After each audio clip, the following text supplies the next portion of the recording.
Hello, everyone. So today we're going to be looking at section 10.5, which talks about polar form of complex numbers, among other things.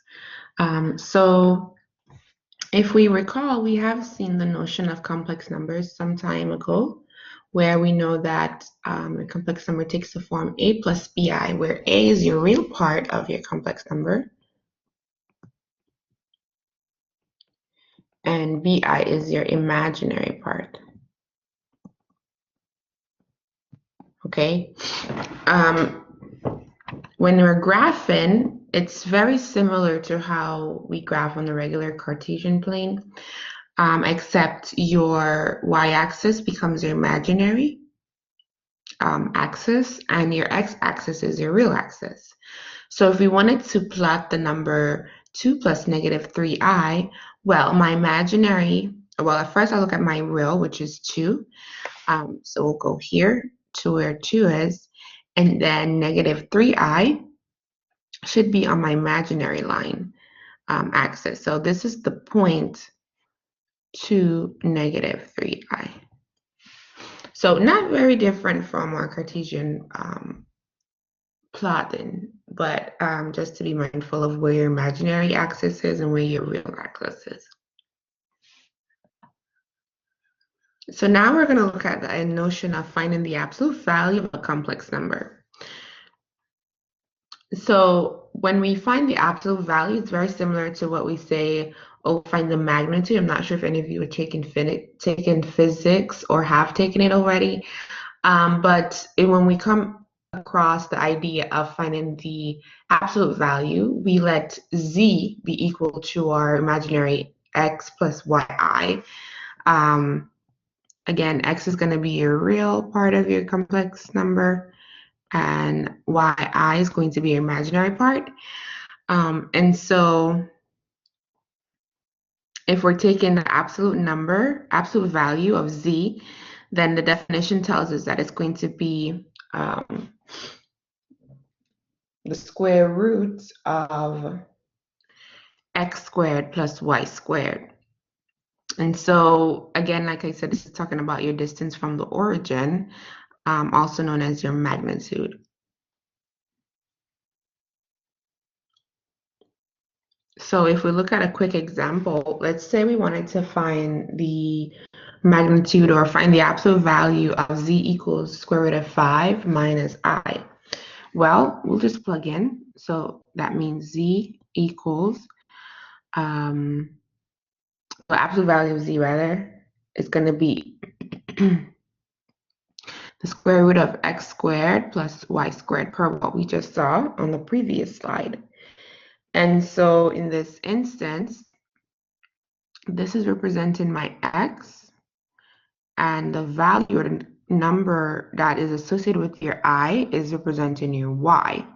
So that means this is going to be equal to the square root of 5 squared plus. So since it's just I, that means the coefficient for I is -1. We take the sign as well. And then we're going to square that. So if we simplify, then this becomes the square root of 5, squared, the square and the square root cancels out, so that's going to be 5. -1 squared is 1. So this is going to be the square root of 6. That's my absolute value here.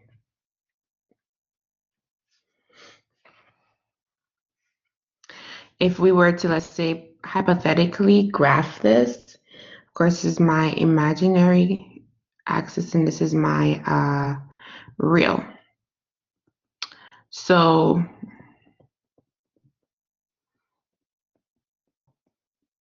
if I were to plot this, square root of 5 is between 2 and 3 somewhere, so it'll be somewhere here. So basically what we're saying is the distance from the origin to this point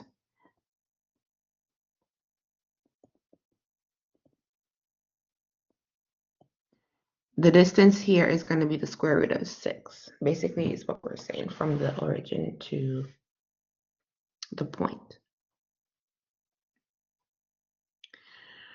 Okay, so now let's say we have another example. Z equals 3 plus 4i, and we want to find the absolute value of z. Again, that's going to be the square root of x squared plus y squared, right? And so we plug in, that's going to be 3 squared plus negative 4 squared. It's going to be the square root of 9 plus 16, really the square root of 25. The magnitude is going to be 5. So that's how you'd find the absolute value of an imaginary number. So let's say we want to write a complex number in polar form.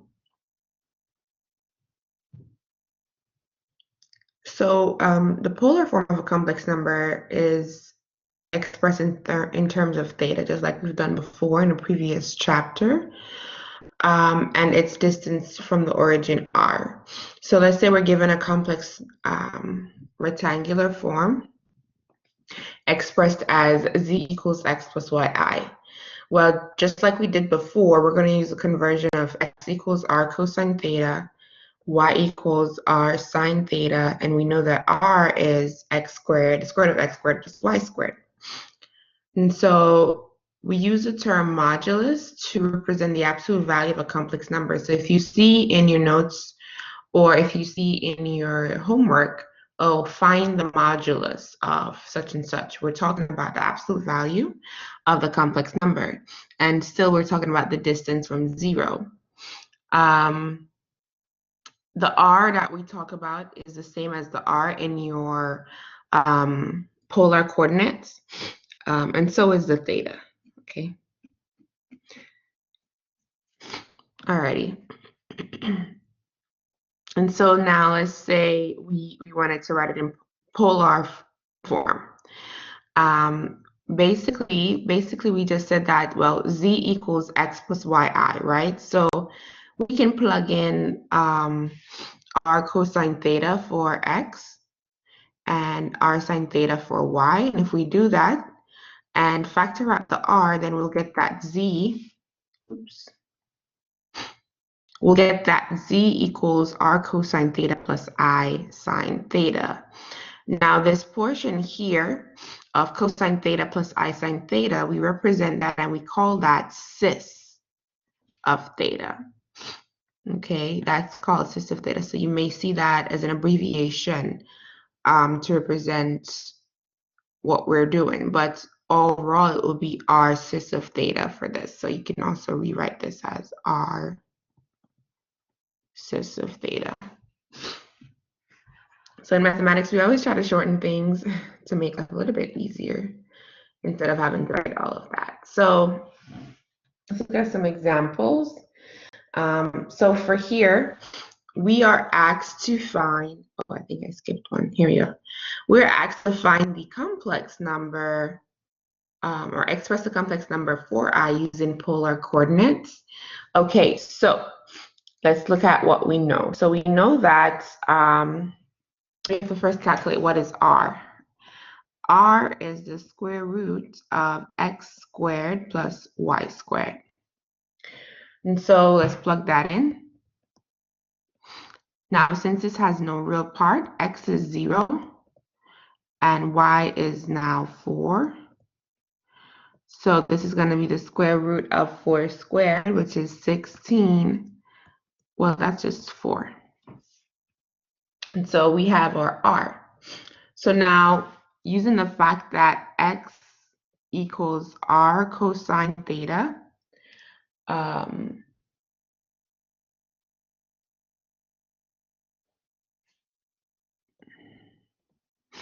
okay, so x equals r cosine theta. So that means in this case our x is 0. So 0 equals 4 cosine theta.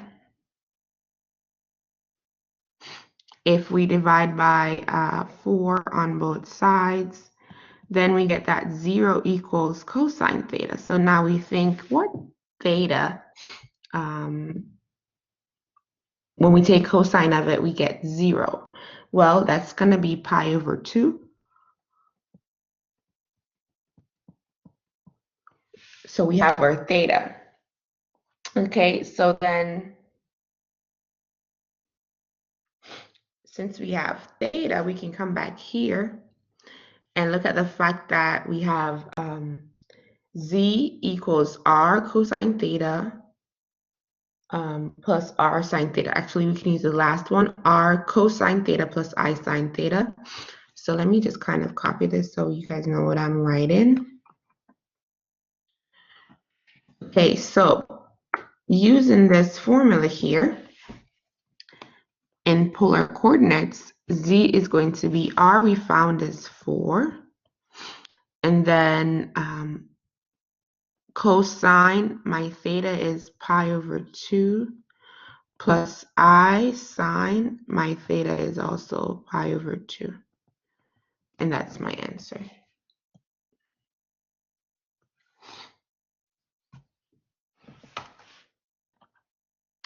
We can try another problem.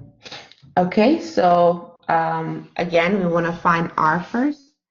So r is going to be, again, the square root of x squared plus y squared. In this instance, x is -4. We're going to square that, plus y, which is 4. Also square that. So this is going to be 16 plus 16. So we're finding the square root of 32. If we were to simplify this, got 4, 8, 4, 2. We can pull out these 4s. So this is going to be 4 root 2. That's my r. And then I need to figure out now, what is theta? So we know that, again, cosine theta is x divided by r, right? So in this instance, my x is -4, my r is 4 root 2. So this is -1 over root 2.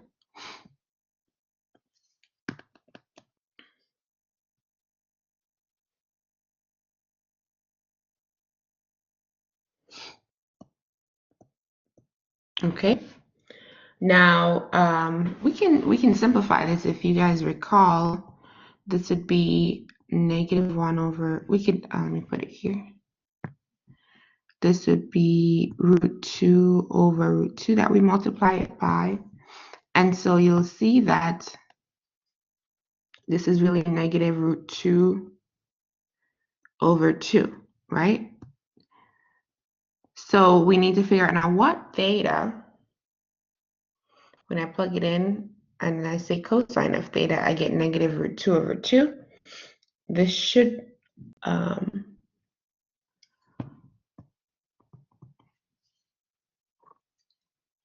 this is going to be 3 pi over 4, okay? Hopefully we know our unit circle. Okay, so then now, since we have that,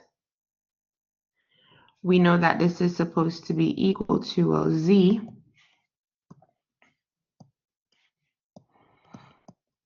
equals, and I can paste this again so we have it. Okay, z equals r cosine theta plus I sine theta. And so since we know what r is, we're just going to plug in.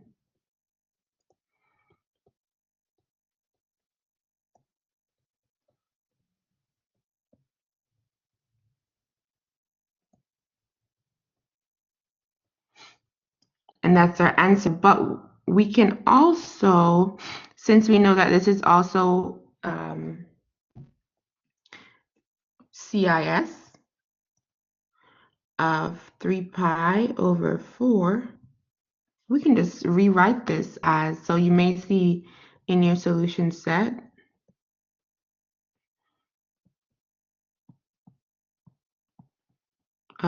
cis of 3 pi over 4. Okay, and that's your answer.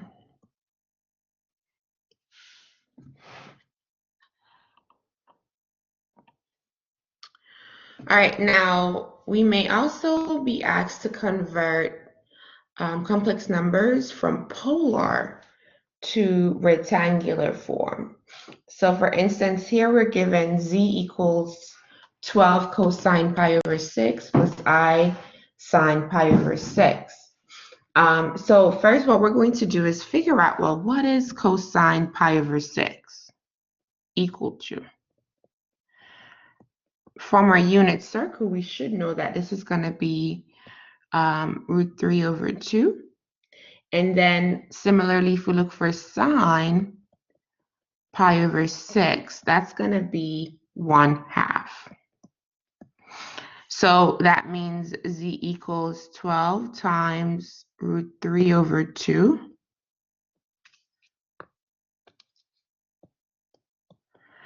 plus I. So sine is 1/2.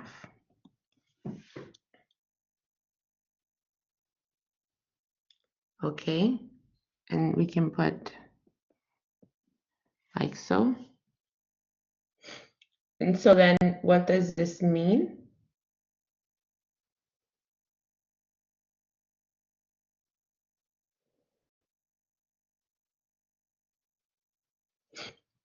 So this is going to be equal to 12. We don't need the parentheses.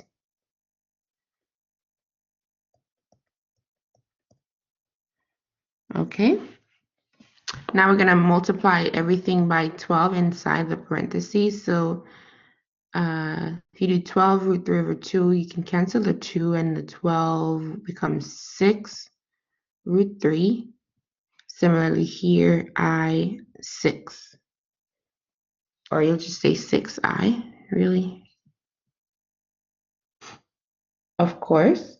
And then that will be your answer. So it's really just plugging in. What about this, where we have to find the rectangular form of the complex number where r is equal to 13 and tan is equal to 5 divided by 12. Now, since we know that tan of theta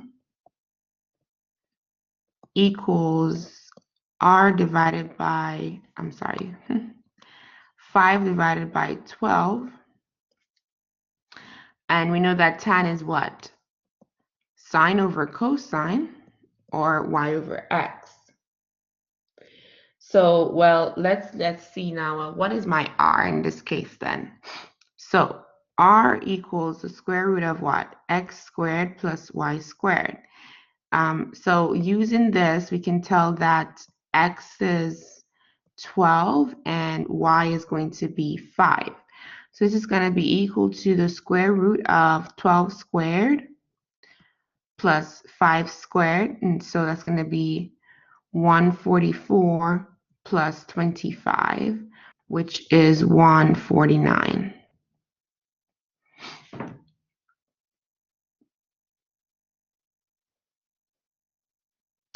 Is it 149?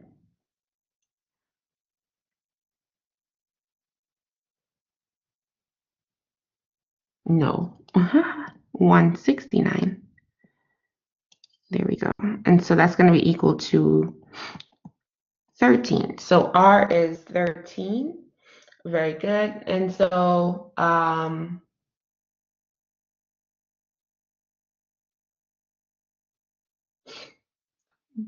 the 5 over 12 is not on my unit circle. But since we know that cosine of theta is what? If you guys recall, this is x divided by r. So we know that x is 12 and r is 13. So that's my cosine of theta here. Sine of theta would be what? Y divided by r, which is going to be 5 divided by 13. So now plugging this into my z. So we know that z is going to be r cosine theta plus I sine theta. R is 13. Cosine we just found is 12 divided by 13. And sine is 5 divided by 13. Again, if we distribute the 13 to each term, the 13s will cancel in the denominator, so this becomes 12 plus, I'll put the number first, 5i. And that's our answer.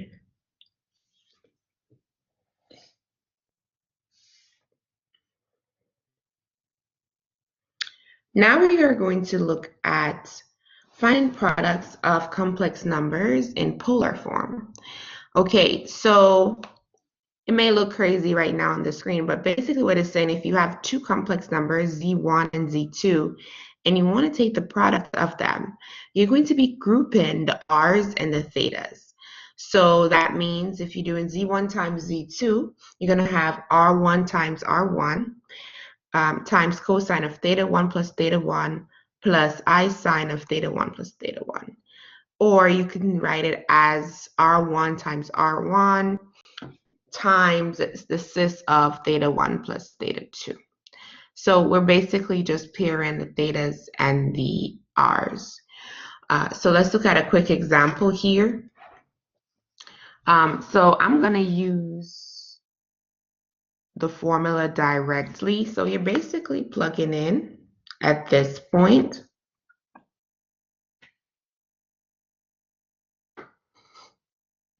And so we have z1, z2, that's going to be equal to my r1 is 4.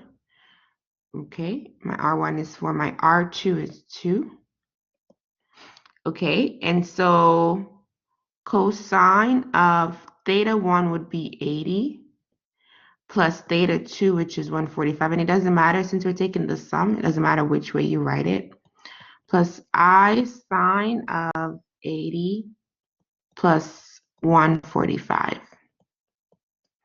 which is really 8 cosine of 225 plus I sine of 225. Okay, so now this is on my unit circle, so that means I can just put the answer directly. Cosine of 225 is negative root 2 over 2. And then sine of 225 is also negative root 2 over 2, but of course, I'm going to put back the I. Next, we're going to multiply. So this would become what? 4 root 2 over 2, and this will be negative. The 2's go away, actually. So this will just be negative 4 root 2 minus 4 root 2i. Or you could also write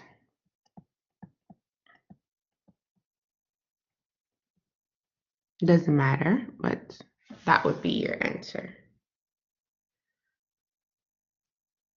Okay.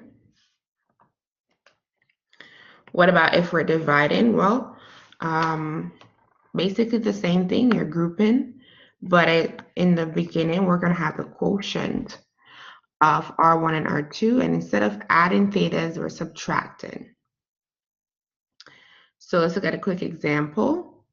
Let me copy the formulas. I'm just going to put it up here so we have it as reference.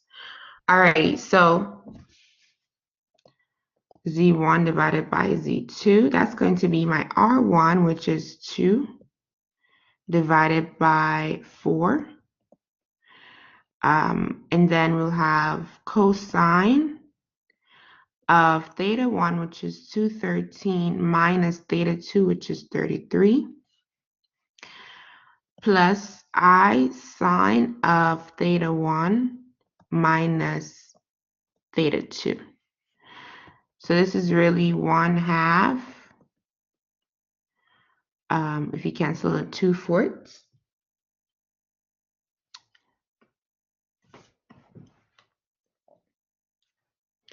and this becomes cosine of 180 plus I sine of 180. We know that these are on the unit circle, so cosine of 180 is -1, and sine of 180 is 0. Distribute this 1/2, this will be -1/2 plus 0, which is just -1/2.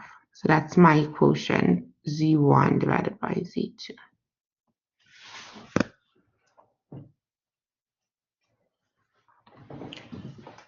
What about if we are finding the power of complex numbers in polar form? So basically with all of these, if you should notice, is just really applying the formula. So Zn will be r raised to the power n times cosine n theta I sine n theta.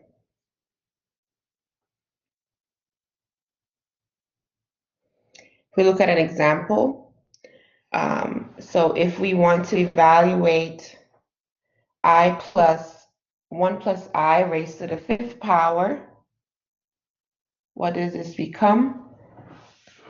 Well, again, we know that r equals square root of x squared plus y squared. And so this becomes square root of 2. So r is the square root of 2. Okay, perfect. So now we need to figure out what is theta. And so, well, in this instance, we don't have cosine and sine. Let's say we know, tan of theta is what? Y divided by x. Well, my y in this case is, we said 1. My x is also 1. So in this instance, tan of theta is 1. There is only one angle that gives me that, and that's theta equals pi over 4. So in order for me to get 1, then the sine and the cosine must be the same, which is only pi over 4. So that's theta. And so now all we're doing is we're plugging this into the formula. Oh, I didn't copy it. I thought I did. Let's see. Yes. So yes, so you'll have z to the power n. So r is root 2. In this instance, n is 5. So I'm putting that to the 5th power. And that's going to be times cosine 5 theta, which is pi over 4, plus I sine 5 theta. Again, that's pi over 4. Okay. So if we simplify square root 2 to the 5th power, well, that's going to be 4 times root 2, and you can just plug this in your calculator. And then what do we have here?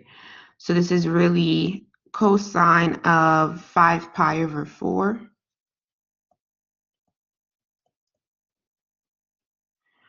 plus I sine 5 pi over 4. And so this is going to be 4 root 2. So we know that 5 pi over 4, cosine of 5 pi over 4 is going to be negative root 2 over 2.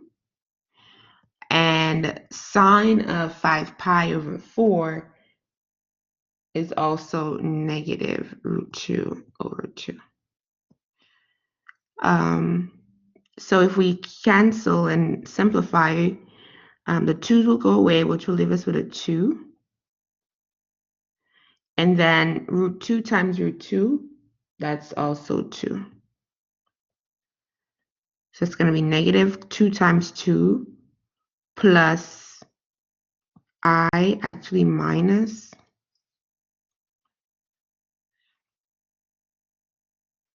the same thing, right? 2 times 2. So this is going to be equal to negative 4 minus 4i.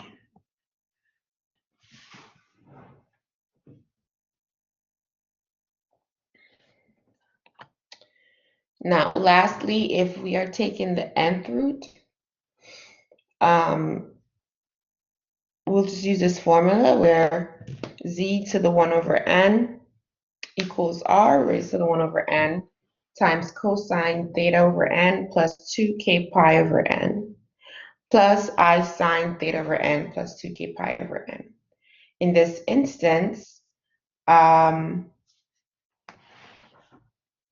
k equals 1, 2, 3 up to n minus 1, and we're going to add 2k pi to, this should actually be theta over n. Let me just put that in there real quickly. And this should be theta divided by n. But like I said, these are really just applying the formulas and so on. So we'll stop here for today. Be sure to be on the lookout for your homework and ensure that you do your practice exam. Oh, sorry. You did your exam already. Wrong class. Alrighty. Well, you guys have a great day. See you next lecture.